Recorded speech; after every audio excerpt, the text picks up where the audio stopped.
Salam à tous et bienvenue sur ma chaîne.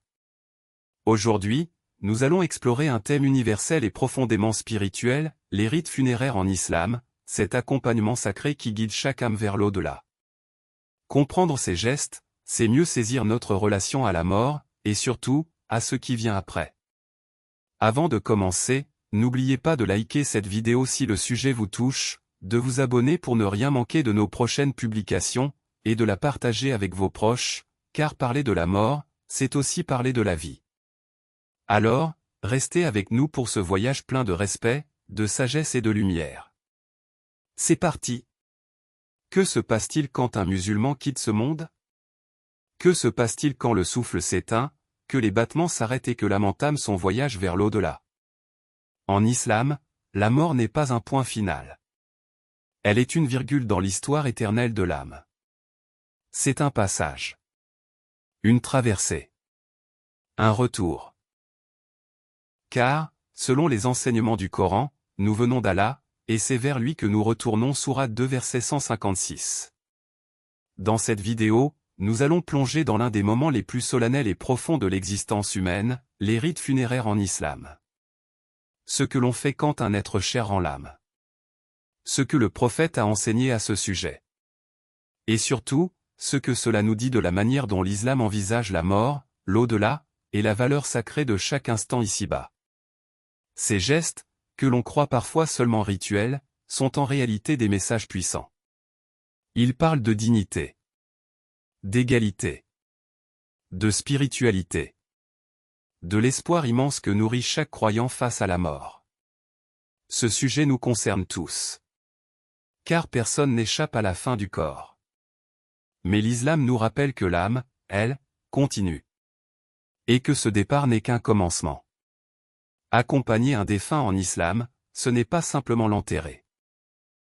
C'est l'honorer, le confier à Allah avec tendresse, et faire de ces derniers instants un acte d'amour, de foi et de vérité.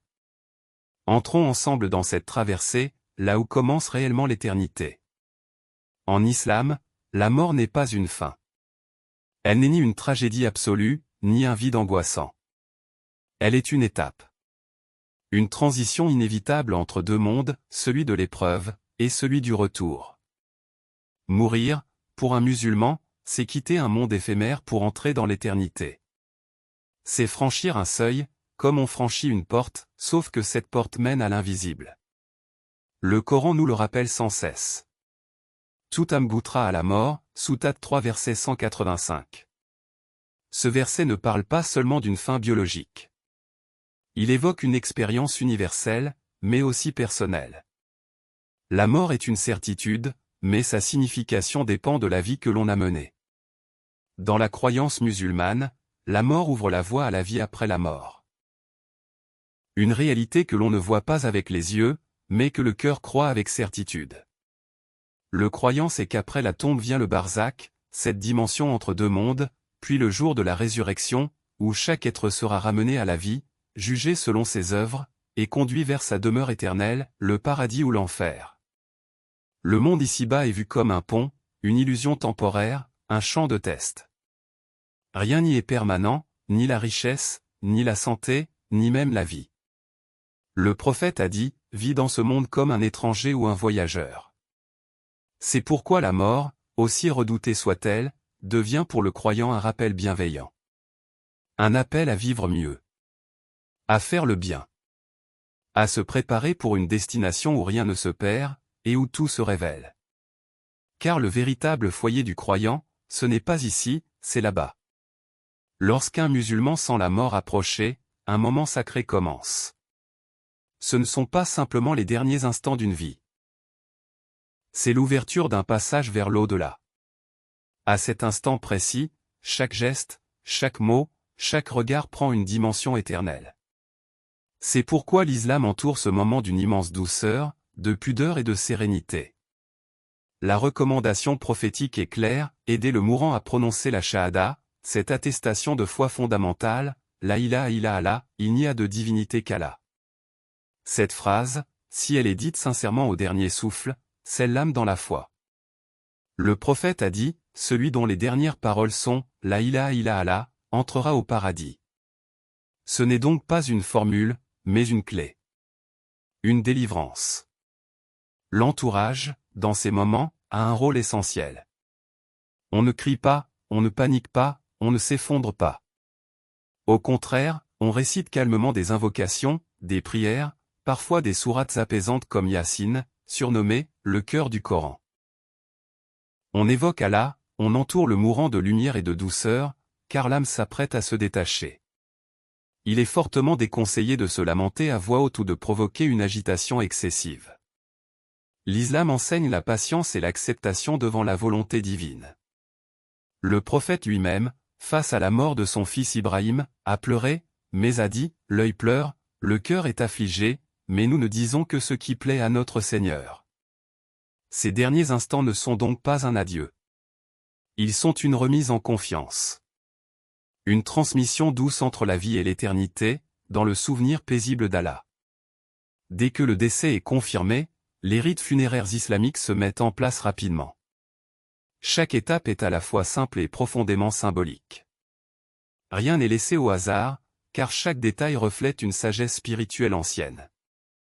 La première étape est le Ghusl al-Mayyit, le lavage rituel du corps. Il s'agit d'une obligation communautaire, farkifia, si certains s'en chargent, l'ensemble de la communauté est déchargé, sinon, tous en portent la faute. Ce lavage est effectué avec pudeur, par des proches du même sexe, ou éventuellement par l'époux ou l'épouse du défunt.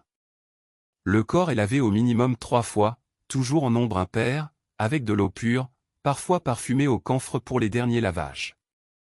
Ce geste n'est pas simplement hygiénique, il est une purification spirituelle avant la rencontre avec Allah. Ensuite vient l'enveloppement dans le kafan des draps blancs, simples, sans signe de richesse. 3 pièces pour les hommes, 5 pour les femmes. Ici, l'islam efface toute distinction, roi ou pauvre, jeune ou âgé, tous sont égaux devant la mort. Le linceul, blanc comme l'âme qu'on espère pure, rappelle que nul ne partira avec ses biens, mais seulement avec ses œuvres. Puis vient la salat al-janaza, la prière funéraire. Elle se fait debout, en silence, sans inclinaison ni prosternation.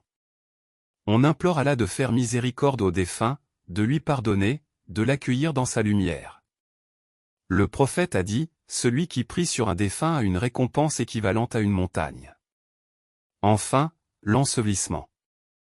Il doit être fait rapidement, souvent dans les 24 heures.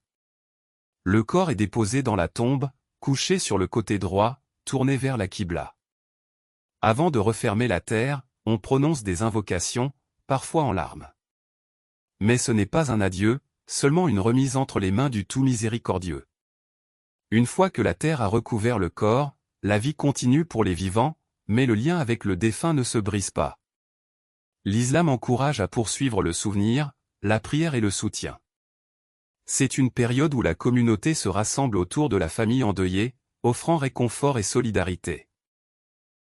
L'un des actes les plus puissants est la doua, l'invocation pour le repos de l'âme du défunt. On demande à Allah de lui pardonner, de lui accorder sa miséricorde et de lui ouvrir les portes du paradis. Ces prières, répétées sincèrement, sont une lumière pour celui qui est parti. Le prophète a dit que le moment après la mort est crucial, et que les bonnes actions faites par les vivants peuvent soulager l'âme du défunt. Outre les prières, on encourage aussi les dons en sadaka jariya, aumône continue, comme construire une mosquée, une école, ou toute œuvre caritative durable au nom du défunt.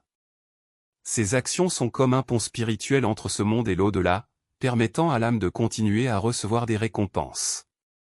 Visiter la famille en deuil est une autre forme de soutien, rappelant que la douleur se partage et que la compassion apaise. Cependant, l'islam recommande une modération dans le deuil. Généralement, la période est de 3 jours, temps pour pleurer et se remettre. Pour la veuve, ce temps est plus long, de 4 mois et 10 jours, période appelée Ideda pendant laquelle elle se retire un peu du monde pour honorer son mariage.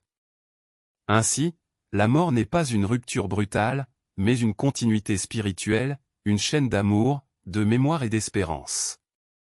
Le vivant et le défunt restent liés par la foi et la miséricorde d'Allah. Après la mort, l'âme entre dans une phase mystérieuse appelée Balzar. Ce mot désigne une sorte de voile ou de monde intermédiaire, un lieu entre la vie d'ici-bas et la résurrection finale. C'est un état où l'âme reste jusqu'au jour du jugement, en attendant que toute l'humanité soit réveillée pour la grande épreuve ultime. Dans ce monde du Balzar, chaque âme fait face à une forme de jugement initial. Selon la foi et les actions de la personne, le séjour peut être paisible et lumineux, ou sombre et difficile. C'est le début du compte rendu, celui qui annonce ce qui attend l'âme au-delà. Le jour de la résurrection, tous seront rassemblés devant Allah pour un jugement complet.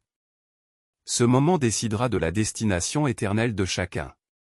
Ceux qui auront mené une vie droite, obéi à Allah, fait preuve de miséricorde et de justice seront accueillis dans le paradis, le Jannah, ce lieu de paix, de bonheur et de récompense parfaite est décrit dans le Coran comme un jardin éternel, où rien ne fait souffrir.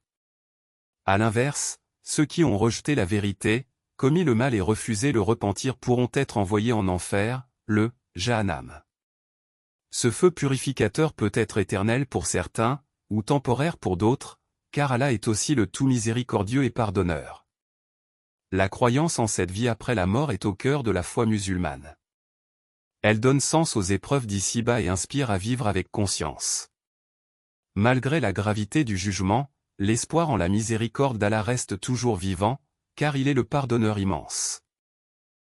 Ainsi, la mort ouvre la porte d'un voyage qui transcende le visible, vers une réalité où justice et compassion se rencontrent pour l'éternité. L'islam aborde la mort avec une profonde dignité, une simplicité qui élève l'âme, et une spiritualité apaisante. Chaque rite, chaque geste, chaque parole accompagne le défunt avec respect, rappelant que la vie terrestre n'est qu'une étape passagère. La mort, loin d'être une fin, est un passage sacré vers une autre réalité, plus vraie et plus éternelle. Ce passage nous invite tous à la réflexion sur notre existence, sur nos actes, et sur la manière dont nous préparons ce voyage inévitable. Que cette pensée ne soit pas source de peur, mais un appel à la paix intérieure, à la conscience du présent, et à la confiance en la miséricorde infinie d'Allah. Car c'est dans cette lumière que l'âme trouve enfin le repos et que le croyant avance sereinement vers son ultime demeure. Que chacun de nous vive en paix, afin de mourir en paix. Et renaître dans la miséricorde d'Allah. Abonnez-vous pour plus de vidéos. À très bientôt.